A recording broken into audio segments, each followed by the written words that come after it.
नमस्कार मित्रांनो.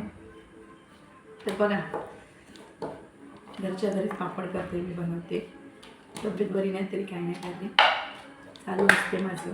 आता याला शाळेतून घेऊन आले मोठ्या मुलाला आणि म्हटलं चला, बाहेरचे पापड काय परवडत नाही आपल्याला आणि काय नाही. रात्रीच पीठ भिजवून ठेवलेला आणि बघा तर करायला लागले. आपल्याला हा इकडं मळायचं पीठ, अर्ध्या गोळ्या करून मळून ठेवले.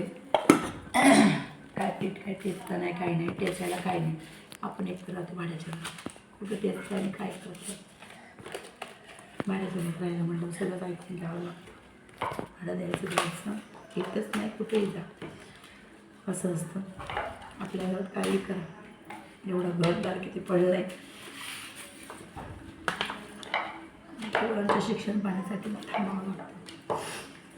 तर बघा, आता म्हटलं सध्या 1 किलोचे करते आणि नंतर 1 किलोचे करणार आहे, कारण की 1 किलोच करायचे पापड एवढे सगळे, म्हणून 1 किलोचेच करणार आहे पापड. आणि 1 किलोचे नंतर करणार. डाळ काही डाळ आणली नाही आहे. ही डाळ बरेच दिवस झाली होती आणून, वेळच नव्हता पापड करायला.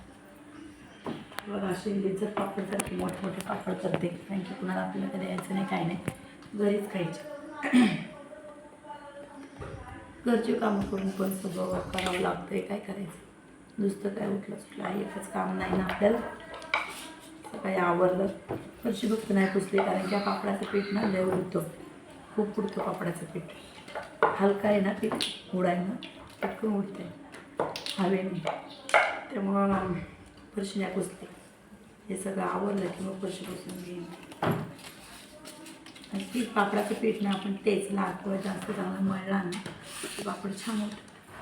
पण आता काय एवढं हे नाही मला, चावते म्हटलं आपल्याला काय कोणाला द्यायचं आहे, आपल्याला खायचं चित्र ते पापड उन्हातून. आता सुरुवात केली. आता आज आहे क्लासवरून येत ते किती होतं काय माहिती तोपर्यंत बघायचं. तर तुमची पण झाली का सगळी उन्हाळ्याची तयारी? धान्य पण झालं आहे माझं निम्म भरून. गहू भरायचे, ज्वारी भरायचे, तापवायचे, अजून निम्म झालं, निम्म आहे. उन्हाळे काम पण आहे थोडं. आणि मला आईकडे जाऊन करेन मग ते का तिकडं जागा पण भरपूर असते, वाळत टाकायला आणि चुलीवरती करता येईल. इथे गॅस, एकतर गॅसचं लय अवघड झाले.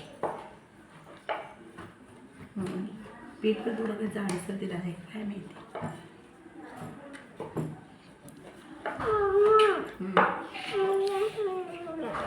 आणि ते असू दे, किती मिनटात झालं. तुमचं झाली का तयारी सांगा सगळ्यांची. आणि आपण काय कोणाची मदत घेत नाही, काय नाही. आपलं एकटीने आपलं काय होतं तेवढं करायचं, काही थोडं. गेल्या वर्षी तरी दिले होते बरेच जण, ह्या वर्षी काय म्हटलं कोणाला देणार नाही, काय नाही, आपल्यालाच ठेवायचं. का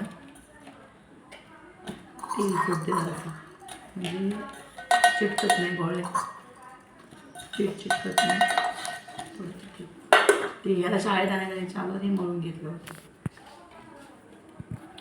गोळ्या करून बघते म्हणजे नंतर करते, म्हणून ठेवते. म्हणजे घशाने तर बोलवत नाही मला. चला बाय बाय सगळ्यांना.